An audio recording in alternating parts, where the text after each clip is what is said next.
Okay, well, first let me apologize for not being there. I would love to have been there. It was just not possible for me to come.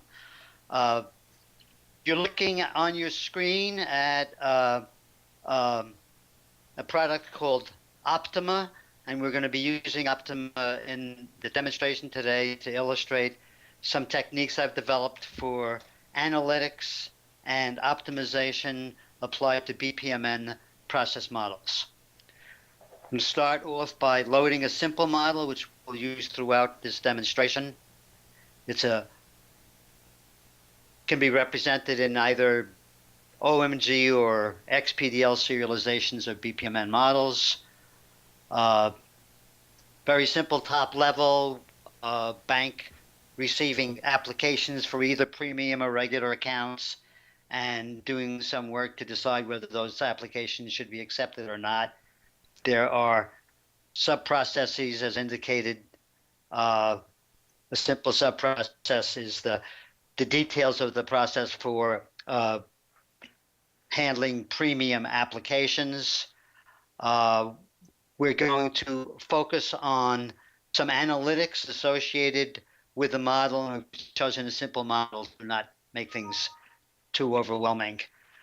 I'm going to take this model into the toolkit that manages simulation information, where we can manipulate all of the behavioral information that will affect the performance of this process. You can actually modify this information either working directly within the model itself. For instance, if I go ahead and I go into the premium process and look at a particular task and edit the details, I get all of the information that's pertinent to characterizing the behavioral characteristics of this task from a simulation point of view. I can do the same thing in the simulation panel. It's synced to the pictorial representation of the model, and it's just another way of accessing the same data. One of the points about all of these toolkits in here, including Analyze and Optimize, is they're all synced together so that I can work in one and see changes affected in the others. What I'm going to do now is use an optimization algorithm to look at the BPMN process and determine an allocation of resources to perform the process. I'm going to initiate that as a starting point for doing our study. So this is called initial resource allocation algorithm, and it uses a technology which allows you to select characteristics of the approach to allocation, allowing you to focus on peak performance or average performance, and to produce allocations which can be very generous, but therefore very expensive or anywhere in between. So I'm going to pick an optimization which is going to deal with hourly peaks and try to assign enough resources so that those hourly peaks are handled well.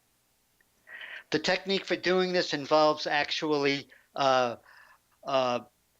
creating a universal resource and doing a simulation to determine under the most optimum circumstances what can be achieved. It generates the workload drivers per position and per time period, and that's then used as the basis for determining how many resources need to be scheduled. Don't need to go into further details of this, but we can look at the results of this. I'm going to look in the analytics toolkit, make it a little larger so that you can see more easily what's happening. I'm dragging a thumbnail that was generated of the histogram for the end-to-end cycle time for the process based upon processing 500 applications. You see here a picture in which the average end-to-end cycle time is depicted as this dotted line, which is lying a little bit less than 1.5 hours per application. This is one way of looking at cycle times. There's another way which I like, which exposes a lot more information. It's called a scatter plot. In the scatter plot, we end up with a lot of little dots, one for each application, and the dots are color-coded to indicate whether the applications were accepted or rejected. And I can read off of this very easily that there are 10 bands of arrivals, 2 per day, 1 in the morning, 1 in the afternoon, and it's showing the distribution of the end-to-end cycle times around the average. And this is an easy way of picking out outliers and asking why they happened. It gives you an understanding of why things behave the way they are. We'll come back to that in a little while. Another thing that we're going to be looking at a lot in this demo, there are many, many different charts. I'm going to only focus on the ones we need for today's presentation. I'm going to use something as a representation of the history of each arrival. So this is a Gantt chart representation. Some of you may be familiar with it. Typically what happens is on the y-axis are listed the names of all of the flow nodes involved in executing this business process.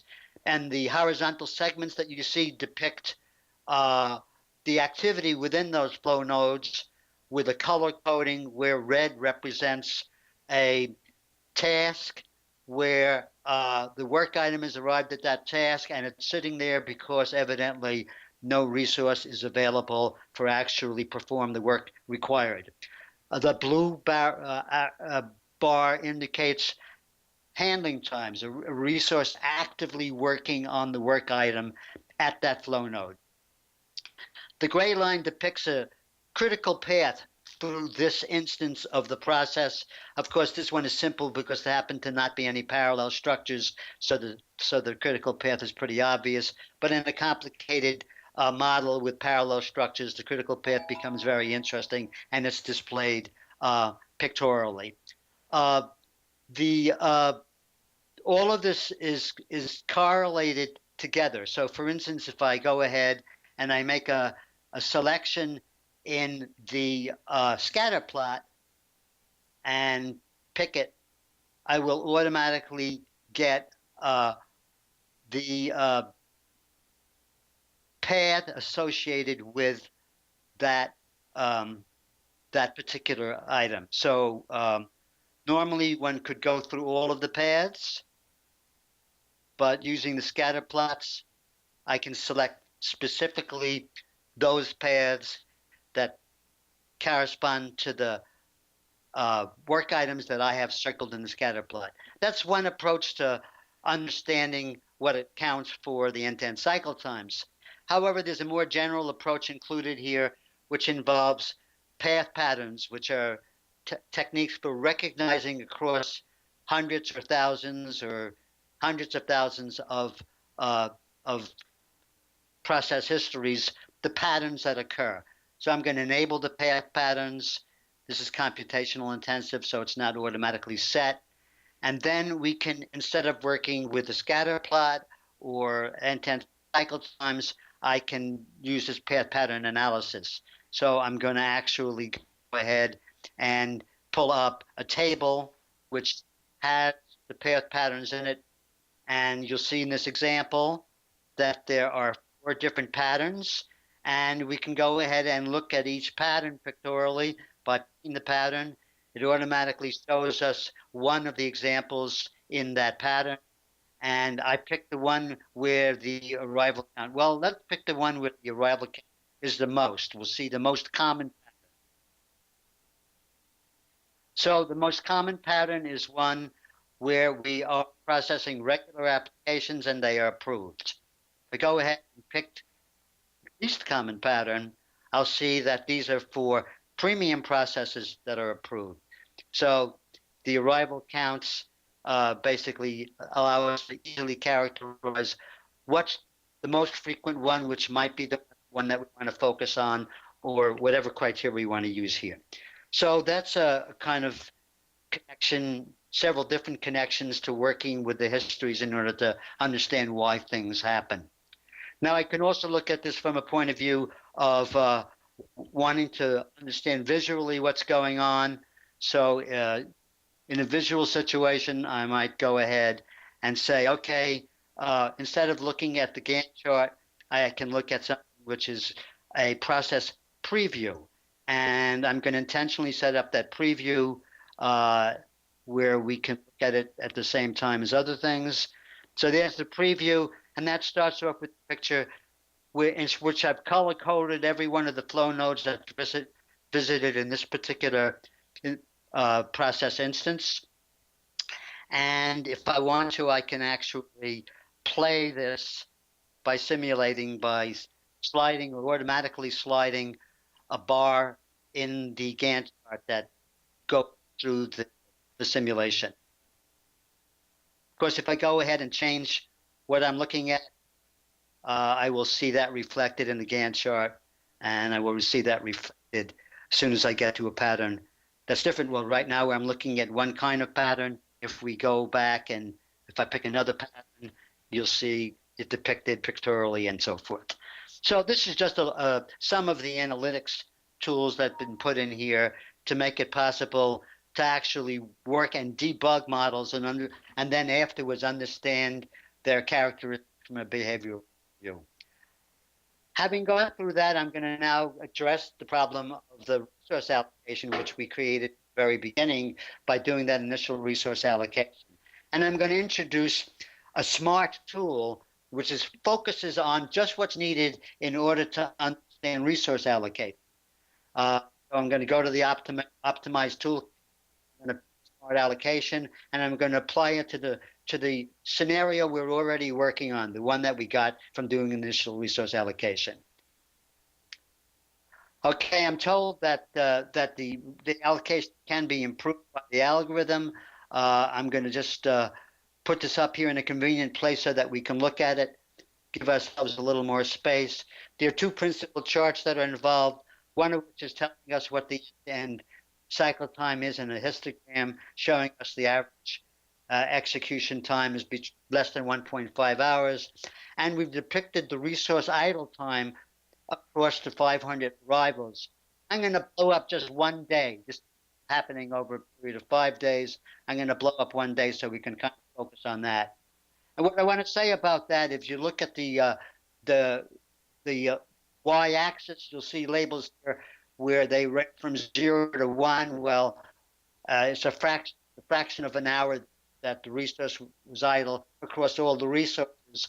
And you can see that a lot of the points in this chart at close to 100% idle. So we've done that in order to handle places where there wasn't much of a requirement on the resources, so we don't slow things down. But there's a consequence. The arrival cost is over $94, and we're using 51 resources to accomplish this. You can see this repeated over in the upper left corner in terms of the two types of resources for processing premium accounts, one for regular accounts. And the clones is basically 18 additional premium capable resources, 31 additional regular resources in order to get things done this fast. But that's very expensive, and maybe we don't need to get things done in less than an hour and a half. And that's what this tool is designed to figure out, but studying the details here and coming up with another proposal. So we're going ahead and say we want to use the idleness reduction as a technique for doing a better resource assignment. And this will accomplish this as quickly as possible. And it's telling us that it can still be reduced, but we'll see what we've accomplished. Let me just put this in a nice place so we can study these things together and make them comparable and pick out a day. And what you see has happened is a lot of those points on this idle measurement have gone from the extreme of 100% busy down to busy all the time. And the algorithm is tunable for how it does this, but you can see the effectiveness is to end up with now, instead of having 18 clones required, premium, there are 5, and instead of 31 for regular, there are 9. But there are consequences that are negative. The end-to-end cycle time average has gone up from 1.5 to approximately 5 hours.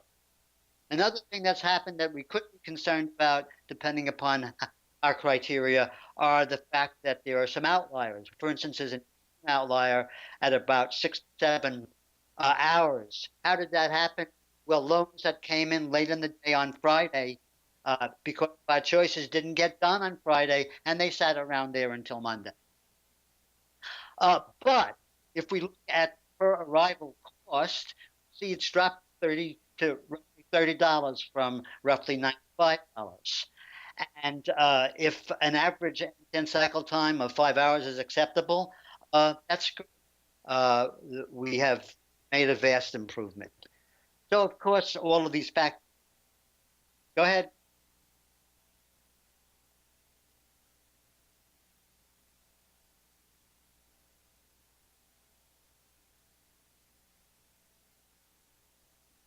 Okay, well, I'm about to get to the last thing. Okay, so the last thing is another smart tool which will take off from here called Smart Productivity. And Smart Productivity basically studies the value of making an investment to improve this. And I'll depict it here. There are a lot of factors that you can set up.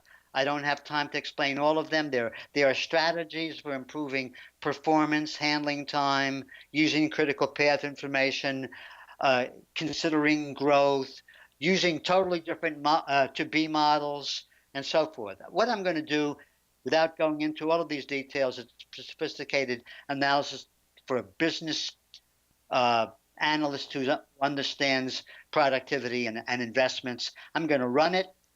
It's going to actually repeatedly optimize and run this over a period of four quarters. It's produced a result which, if we look at it, focusing on the middle return on investment, you'll see the return on investment 8/10 of the way through the second quarter, we've already made back our money. There's, of course, a detailed analysis underneath this, which explains all of the details. I don't have time to go into that. If we wanted to look at any quarter, we could get a much more in-depth analysis of what's going on. So this is intended to be addressed not to people who work with the model, but people who want to improve the process and are considering spending money on fancier equipment, training people, what have you. Any type of change you want to make in the model and evaluating the ROI on it. So that's my basic presentation. Thank you very much. And want to leave time for questions. I can relay them so they're recorded and get passed to Robert. So any questions from the audience on this?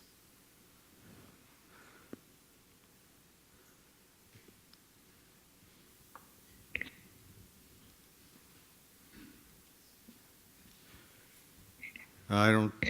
Okay. Yes. You asked what other kinds of smart tools he has and how is he thinking about creating them? So there's a question of what other kinds of smart tools do you have and how are you thinking of creating them? What's the first part of it? I heard the how are you thinking of creating. What other kinds of smart tools do you have and how are you thinking of creating them? Or capabilities, let's say. Okay, well, let's, as an example, let's focus on the smart allocation first. There are multiple criteria that are relevant to optimization. It's not just an issue of looking at the end-to-end cycle time and you could and resource performance. In other words, it's great to be saving money, but maybe you want to put in other factors like a service level agreement that's characterized in the form of I want to make sure that no more than 10% of my gold applications go over 5 hours. So there's a multitude of criteria that can become important and have to be summed together in an optimization framework where each of the factors is weighted. And the optimizer has to be more sophisticated so that when you run an example to reduce resource idleness, it can also take into consideration these other criteria and back off of something which is from two perspectives to something that includes perspectives. So that allocation tool, working with the same subset of information but with more control over inputs, can be made considerably more applicable. And in fact, consider, and we have built such tools that deal with part-time workers and of shift work. So you can have come in for one shift or the afternoon or the morning. So that tool can gradually become more and more sophisticated in terms of the options. In terms of the productivity improvement tool, there's also a considerable number of more sophisticated accounting techniques that are relevant to making judgments about ROI. Those just for how to extend these two tools. There are issues about automating the process of examining structural changes. This whole apparatus is perfectly capable to compare as-is and to-be models that are structurally different. They're not even in BPMN models. They obviously share a bunch of things. The question is how to locate experiment to evaluate structural alteration and make that semi-automatic or automatic. I'm just beginning to describe to a sequence of possibilities that we're working on that will be used to extend this approach. Okay, thank you. That's so you can trade off the resource cost against a very flexible kind of scoring mechanism or score for what you're trying to achieve or goals. So it's very powerful. Any other questions for Robert? Okay, well, seeing none, thank you, Robert. I guess we can go ahead. I have one last comment.